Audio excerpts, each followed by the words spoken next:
లోని ప్రధానమైన ఉచిత ఇసుక అనే అంశాన్ని అది ఒట్టిదే అని తేలిపోయింది. తూచి అవన్నీ ఏం లేవు, మీరు కట్టాల్సినవి అన్నీ కూడా రీచ్లో కట్టాలని మళ్ళీ ఒక కొత్త జీవోని మన ముందుకు తెచ్చారు.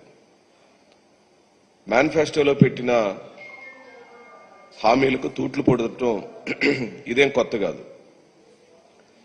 టీడీపీ కూటమి ఆధ్వర్యంలోని ప్రభుత్వం ఆ ఎన్నికల మేనిఫెస్టోలో హామీలన్నింటినీ తూట్లు పొడుచుకుంటూ ముందుకెళ్తుంది.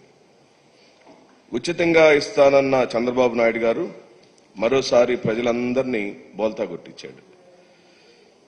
ఇసుక ఉచితంగా ఇవ్వకపోగా స్టాక్ యార్డుల వద్ద దారుణమైన రేట్లతో ఇసుకను విక్రయిస్తున్నట్టుగా అఫీషియల్ గా ప్రకటించేశారు. స్టాక్ యార్డుల దగ్గర వారి ఫోటోతో ప్రభుత్వం ఆధ్వర్యంలో ఇసుక అమ్మబడును అని నా దగ్గర ప్రభుత్వం ప్రదర్శించిన ఓ ఫ్లెక్సీని రాష్ట్ర ప్రజల సమాచారం కోసం మరియు మీడియా మిత్రుల కోసం మేము చూపించడానికి చేస్తూ నూతన ఉచిత ఇసుక విధానం 2024 సామాన్యులకు అందుబాటులో ఇసుక నర్సీపట్నం గబ్బాడ ఇసుక డిపోలో 1225 రూపాయలకు అమ్ముతున్నట్లుగా ప్రకటించారు. ఇప్పుడు దీన్ని ఉచితం అందామా? చంద్రబాబు నాయుడు గారు ఉచితంగా ఇస్తానన్న హామీ ఏమైంది? ఎందుకు మీరు నెల రోజుల్లోనే ఈ కప్పగంతులు వేస్తున్నారు?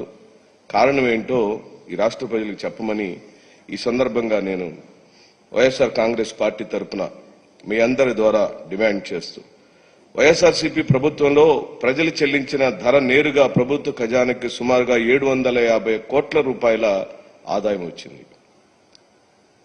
సంవత్సరానికి 750 కోట్లు 5 సంవత్సరంలో ఎంత ఇది అయి ఉంటుందో మీరు గమనించమని చెప్పి అడుగుతూ, ఇప్పుడు ఈ రీచ్ల దగ్గర వసూలు చేసే డబ్బులన్నీ కూడా ఎవరి దగ్గరికి వెళుతున్నాయి? ఆ 750 కోట్ల రూపాయలు సంవత్సరానికి వైఎస్ఆర్ కాంగ్రెస్ పార్టీ ప్రభుత్వంలో రికార్డెడ్ గా ప్రభుత్వానికి వచ్చిన 750 రూపాయల డబ్బులు ఇప్పుడు తెలుగుదేశం పార్టీ నాయకుల యొక్క జేబుల్లోకి వెళ్తున్న మాట నిజమా కాదా?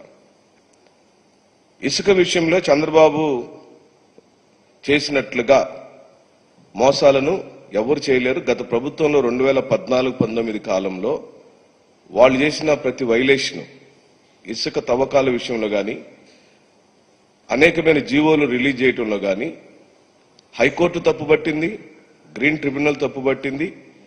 2019లో ప్రజల యొక్క తీర్పును కూడా తెలుగుదేశం పార్టీ ఎదుర్కొంది.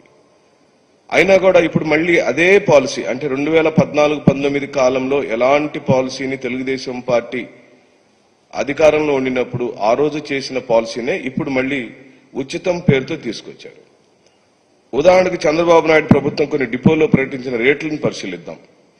అనకాపల్లి జిల్లా నర్సీపట్నంలో డిపో దగ్గర ఈ ప్రభుత్వం 1225 రూపాయలకు ఇసుకను అమ్ముతున్న మాట నిజమా కాదా? విశాఖపట్నంలో ఉన్న అంగనంపూడి డిపో వద్ద టన్ను ఇసుకకు 1394 రూపాయలతో అమ్ముతున్న మాట నిజమా కాదా?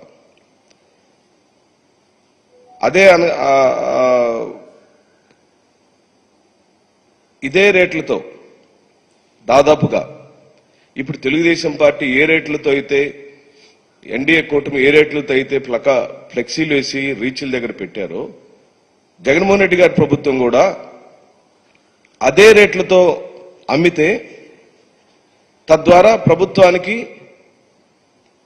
750 కోట్ల రూపాయల డబ్బులు ఖజానాకు వచ్చినాయి. ఏ డబ్బులు మీరు ఈ రోజున ప్లకార్డులో ఫ్లెక్సీలేసి రీచ్ల్లో పెట్టారో అదే రేట్లతో గత ప్రభుత్వం అమ్మిన మాట నిజమైనప్పుడు ఇప్పుడు వస్తున్న ఆదాయం అంతా మీరు తెలుగుదేశం పార్టీ లేదా జనసేన పార్టీ లేదా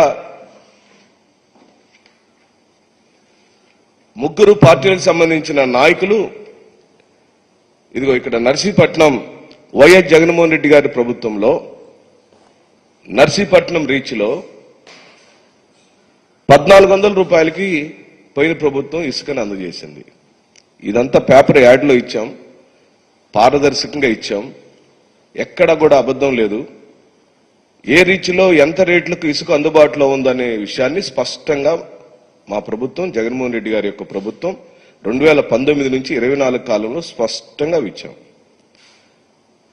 అదే నర్సీపట్నం, అదే రీచ్లో ఈ రోజున వాళ్ళు అమ్ముతున్న రేటు 1225 రూపాయలు. 1400కు 1225 రూపాయలకు మధ్యలో వ్యత్యాసం ఎంత ఉంది? అదేనా ఇప్పుడు మీరు తీసుకొచ్చిన ఉచిత ఇసుక పాలసీ? మీరు ఏం తీసుకొచ్చారని అడుగుతున్నాం. దానికి మీరు అనేకమైన కారణాలు మీరు చెబుతున్నారు.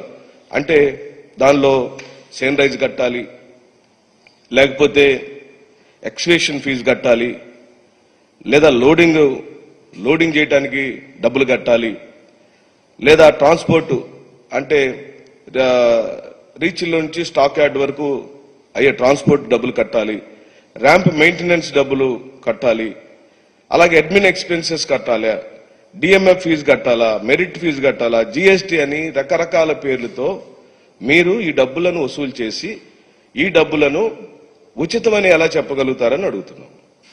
ఉచితం అంటే ఏంటండి? నాకు ఇసుక అవసరం ఉంది, నాకు అందుబాటులో ఒక రీచ్ ఉంది, నేను నా ట్రాక్టర్ తీసుకొని ఆ రీచ్కి వెళ్ళి జేసీబీలతో లోడ్ తీసుకొని నా ఇంటికి తీసుకెళ్లి నేను అవసరాలకు నేను వాడుకుంటే అప్పుడు ప్రభుత్వం దగ్గర నుంచి నాకు ఎలాంటి ఛార్జెస్ పడనట్టుగా నేను భావిస్తాను.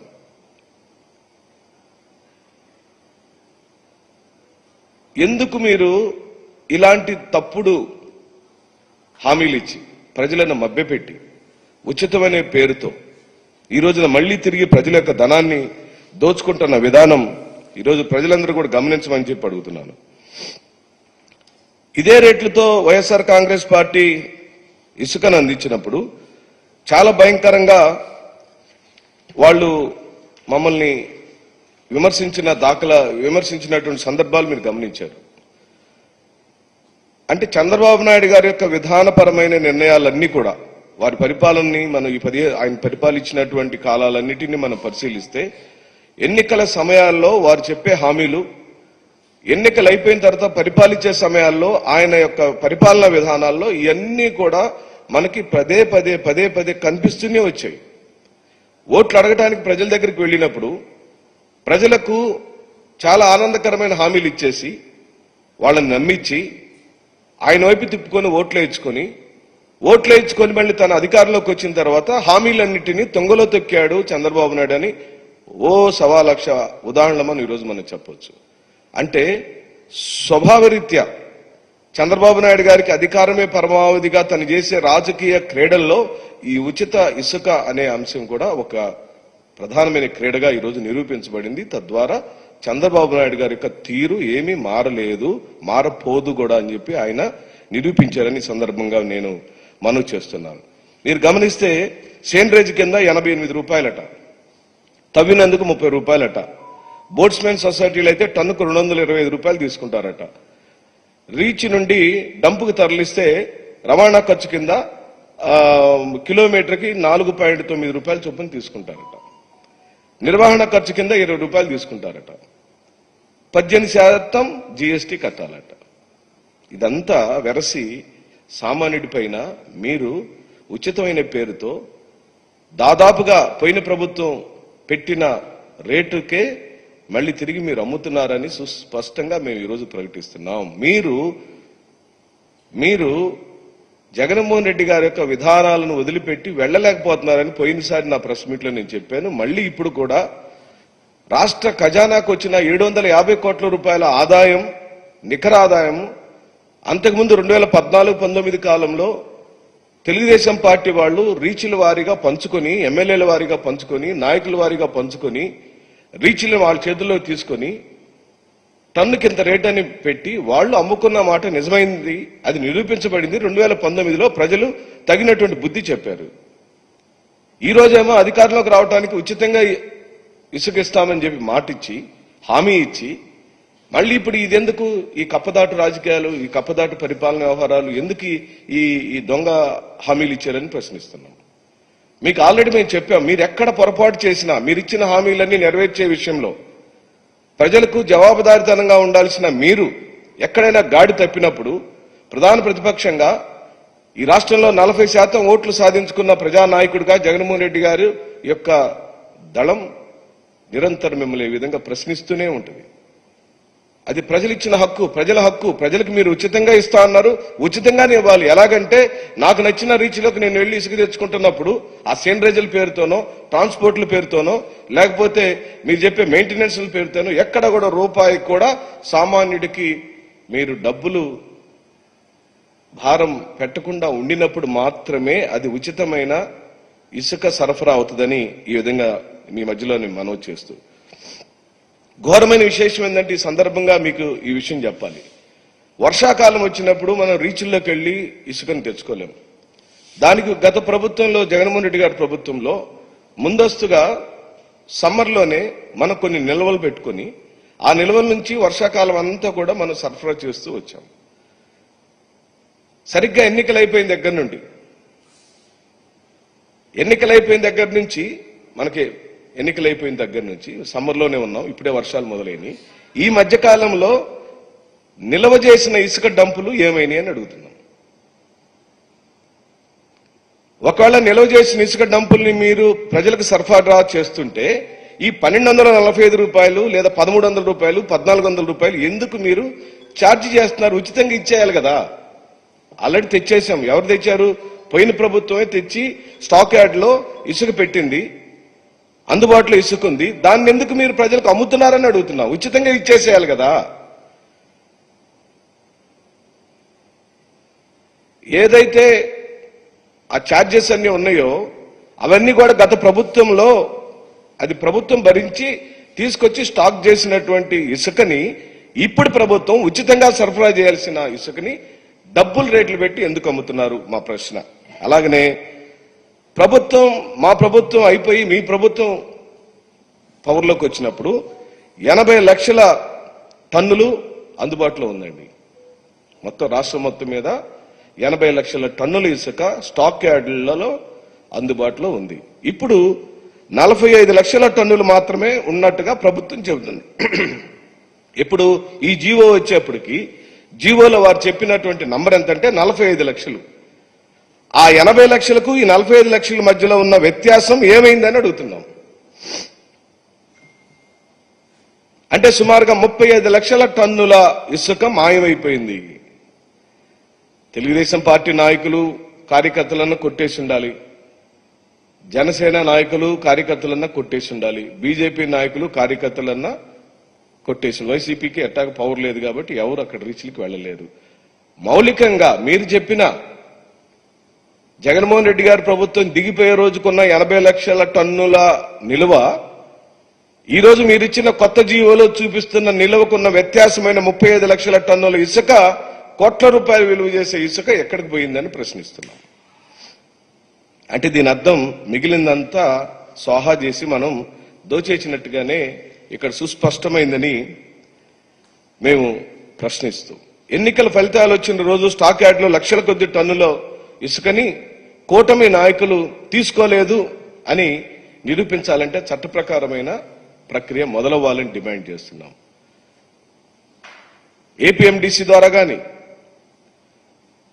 లేదా కలెక్టర్ గారి ఆధ్వర్యంలో కానీ తన జ్యూరిడిక్షన్ పరిధిలో జిల్లాల వారీగా ఎక్కడెక్కడ వైఎస్ఆర్ కాంగ్రెస్ పార్టీ ప్రభుత్వం అయిపోయి ఎన్డీఏ ప్రభుత్వం పవర్లోకి వచ్చినప్పుడు ఎంత స్టాక్ ఉంది, జీవోలో అందుబాటులోకి చూపిస్తున్న స్టాక్ 45 లక్షల టన్నులు అయినప్పుడు 80 లక్షల టన్నులు ఉండాల్సి వచ్చినప్పుడు ఆ గ్యాప్ ఉన్న 35 లక్షల టన్నుల విషయంలో వెంటనే చట్ట ప్రకారమైన చర్య తీసుకోమని, దాని మీద ఎంక్వైరీ చేయమని గౌరవ ముఖ్యమంత్రి శ్రీ నారా చంద్రబాబు నాయుడు గారిని డిమాండ్ చేస్తూ, మీరు శుద్ధ పూసలలాగా మాకు నీతి వాక్యాలు బోధించారు. ఇసుక విధానం తప్పని చెప్పారు. 750 కోట్ల రూపాయలు వచ్చే ఆదాయం అవసరం లేదు, ఉచితంగా ఇద్దామని మీరు ప్రకటించారు. సంతోషం. మీరు ఇచ్చిన ఉచితమైన ఇసుక హామీని మీరు ఇంప్లిమెంట్ చేస్తే చూసి ఆనందపడతామని చెప్పి మేము పదే పదే చెబుతున్నాం. ఏ పథకమైనా చంద్రబాబు నాయుడు గారు 2024 ఎన్నికల హామీలలో తూచా తప్పకుండా ఏ హామీని ఆయన నెరవేర్చినా అది ప్రజలకు చేరినప్పుడు మాకన్నా ఆనందపడే వాళ్ళు ఎవరూ ఉండరు. ఎందుకంటే అంతిమంగా జగన్మోహన్ రెడ్డి గారి లక్ష్యం, చంద్రబాబు నాయుడు గారి లక్ష్యం లేదా జనసేన బీజేపీల లక్ష్యం ప్రజల యొక్క శ్రేయస్సు అయినప్పుడు, ప్రజలకు మేలు చేయటం అయినప్పుడు, మా హయాంలో మేము బొచ్చడన్ని పథకాలు ఇచ్చాము, డైరెక్ట్ గా బెనిఫిషియరీ ఇంటికి వెళ్ళింది, డోర్ డెలివరీ చేశామని మేము గుండె మీద చేసుకుని అనేకమైన పథకాలను మేము సాధారణంగా మేము చెప్పగలుగుతాం. ఈ రోజున మీరు కూడా ఆ విధంగా చేస్తే చూసి ఆనందపడదామని మేము గట్టిగా ప్రశ్నిస్తున్నాం. ప్రధానమైన హామీలనే మీరు ప్రత్యక్షంగా ఇలా వైలేషన్ చేసి మీరు అన్ని తొంగలో తొక్కి 2014-19 కాలంలో మీరు అనేకమైన జీవోలు తెచ్చారు. 2014లో అయితే లీజుల విషయంలో రాష్ట్ర ప్రభుత్వం ఈ చట్టంలోని నియమాలను నిబంధనలను పూర్తిగా ఉల్లంఘించింది. దానికి అనేకమైన సాక్ష్యాలు ఉన్నాయి. ఆగస్టు 2014 నాడు ఏపీఎండీసీకి రీచ్లన్నీ అప్పచెబుతూ ఒక జీవో తెచ్చారు. 2014 ఆగస్టులో వాళ్ళు పవర్లోకి వచ్చింది, బహుశా మేలోనో ఎప్పుడో వచ్చుంటారు. జూన్, జూలై, ఆగస్టులో కొత్తగా ఒక జీవో తీసుకొచ్చి ఏపీఎండీసీకి ఆగస్టు 28వ తారీఖు ఇచ్చారు. ఆ తర్వాత రీచ్లు జిల్లా మహిళా సమైక్యలకు అందజేశారు, మళ్ళీ మార్చారు. తదుపరి 2016లో ఈ విధానాన్ని సమీక్ష చేయటం కోసం ఒక సబ్ కమిటీని వేసి మంత్రులతో వాళ్ళతో రికమెండేషన్స్ అడిగారు. ఏ పాలసీ అయితే కరెక్ట్ గా ఉంటుంది, పైన పేర్కొన్న 2 పాలసీల్లో మనం సరిగ్గా నిర్వహించలేకపోతున్నామని చంద్రబాబు నాయుడు గారి ప్రభుత్వం 2016లో ఒక సబ్ కమిటీ వేస్తే సబ్ కమిటీ సిఫార్సులు పరిగణలోకి తీసుకుని 2016 జనవరి 15వ తారీఖున మరో జీవో వచ్చింది, 3వ జీవో. ఎప్పటికండి? 2014లో పరిపాలించడం మొదలెట్టిన తర్వాత ఒక్క ఇసుక విధానం మీదనే 3 రకాల జీవోలు ఇచ్చిన చరిత్ర చంద్రబాబు నాయుడు గారిది. 2016 జీవోలో ఏం చెప్పారు? టెండర్ కమ్ ఈ యాక్షన్ నిర్వహించాలని జీవోలో పేర్కొన్నారు. సరే, దాని మీద ఉన్నారా అంటే లేరు. అనూహ్యంగా కేవలం 2 నెలల పరిధిలోనే దీన్ని కూడా పక్కన పెట్టేశారు. అంటే ఏ సబ్ కమిటీ ద్వారా, మంత్రుల సబ్ కమిటీ ద్వారా రికమెండేషన్స్ ఇచ్చారో ఆ సబ్ కమిటీల యొక్క రికమెండేషన్ ద్వారా వచ్చిన జీవోను పక్కన పెట్టేసి మళ్ళీ ఉచితంగా ఇచ్చేద్దామని మార్చి 4, 2016 ఒక మెమో వచ్చేసింది. పూర్తిగా ఉచితం చేద్దామని అనుకున్నారు. జీవో నెంబర్ 43 అండి అది. దీనికి అనుగుణంగా ఏప్రిల్ 6, 2016 జీవో నెంబర్ 43 జారీ చేసింది తెలుగుదేశం పార్టీ. అంటే అది 4వ జీవో. 2014 నుంచి 2016 ఏప్రిల్ లోపల 4 రకాల జీవోలు ఇచ్చి చిట్ట చివరికి ఏం చేశారంటే న్యాయసమ్మతం లేకుండా, కసరత్తు లేకుండా ఈ విధమైన నిర్ణయాలను తీసుకొని వాళ్ళు చేసుకుంది ఏంటంటే ఇక ఏ జీవో లేదు, ఏ పర్యవేక్షణ లేదు, పూర్తిగా ఉచితం చేద్దామని నిర్ణయానికి వచ్చి ఆ ఉచితమైన రీచ్లన్నిటినీ ఎమ్మెల్యేలకు, తెలుగుదేశం పార్టీ నాయకుల చేతుల్లోకి అప్పజెప్పి పూర్తిగా ఇది వైలేషన్ జరిగితే ఉచిత ఇసుక పేరిట రాష్ట్రంలో అక్రమంగా ఇసుక తవ్వకాలు జరుగుతున్నాయని గౌరవ హైకోర్టు మిమ్మలను పలు సందర్భాల్లో హెచ్చరించిన మాట నిజమా కాదా? 2014-19 కాలంలో మీరు పరిపాలించినప్పుడు మీరు వైలేషన్ చేస్తున్నారని హైకోర్టు వారు మిమ్మల్ని హెచ్చరించిన మాట నిజమా కాదా? ఉచితం పేరుతో సహజ వనరులు పూర్తిగా దోసేసుకుంటున్నారని, ప్రైవేటు వ్యక్తులు ఉచిత ఇసుక విధానాన్ని మాటున దోపిడీకి పాల్పడుతున్నారని నేషనల్ గ్రీన్ ట్రిబ్యునల్ పేర్కొన్న మాట నిజం కాదా అని చెప్పి అడుగుతున్నాం. 2016-19 కాలం మధ్యలోనే దాదాపుగా 1000కి పైగా అక్రమ కేసులు నమోదైనవి మన రాష్ట్రంలో. ఇది కేవలం గోరంతే. అంటే వివిధ రకాల్లో జీవోలు మార్చుకుంటూ వచ్చి ముందేమో ఏపీఎండీసీ ద్వారా, తర్వాత మహిళా సమైక్యల ద్వారా, మూడోది వచ్చేమో ఈ యాక్షన్ ద్వారా, నాలుగోది వచ్చేమో ఉచితంగా రీచ్లను తీసుకెళ్లమని ఉచితంగా నియోజకవర్గాల వారీగా ఎమ్మెల్యేలు లేదా వాళ్ళ అనుచరుల యొక్క ఆధ్వర్యంలో రీచ్ల్లో వాళ్ళ కార్యకర్తలను పెట్టుకుని పూర్తిగా దోచేశారని హైకోర్టు చెప్పిందని చెప్పి మనం చేస్తున్నాం. ఇది వైఎస్ఆర్ కాంగ్రెస్ పార్టీ భాష్యం కాదు. వైఎస్ఆర్ కాంగ్రెస్ పార్టీ చెప్తున్న విశేషం కాదు. ఇది హైకోర్టు తప్పుబట్టింది, గ్రీన్ ట్రిబ్యునల్ తప్పుబట్టింది. మీరు ఒక్క 2016-19 కాలంలోనే 1000 పైగా కేసులు మీ ప్రభుత్వంలోనే నమోదైనవి. ఇవన్నిటినీ పరిష్కరిస్తూ ఒక మంచి విధానంతో ఒక మంచి పరిపాలనా దక్షతతో జగన్మోహన్ రెడ్డి గారు సుమారుగా 750 కోట్ల రూపాయల ఆదాయాన్ని రాష్ట్ర ప్రభుత్వానికి వచ్చేటట్టుగా చేస్తే, తద్వారా కొన్ని మొదట తీసుకొచ్చిన ఈ విధానాల్లో కొన్ని తప్పులు జరిగినప్పుడు వాటిని సరిదిద్దుకొని పూర్తిగా గవర్నమెంట్ 2024 ఎలక్షన్కి వెళ్ళబోయే లోపల ఇసుక విధానం పైన సంపూర్ణమైనటువంటి ఒక అవగాహనని ప్రజల్లోకి తీసుకురావటం, ప్రజలు ఆ విశేషంలో ఏదైనా వాళ్ళకి ఇబ్బంది కలిగి ఉంటే మేము తగిన ఇప్పుడు జరుగుతున్న పరిణామాలను మేము చూస్తూనే, కానీ తెలుగుదేశం పార్టీ అధికారంలోకి రావటం కోసం చెప్పిన ఉచితమైన ఇసుక విధానాన్ని తుంగలో తొక్కటాన్ని ఖండిస్తూ మీరు వెంటనే దీన్ని సరిదిద్ది ప్రజలకు ఎక్కడికెక్కడ అవసరమైతే మీరిచ్చిన హామీని ఇంప్లిమెంట్ చేయమని,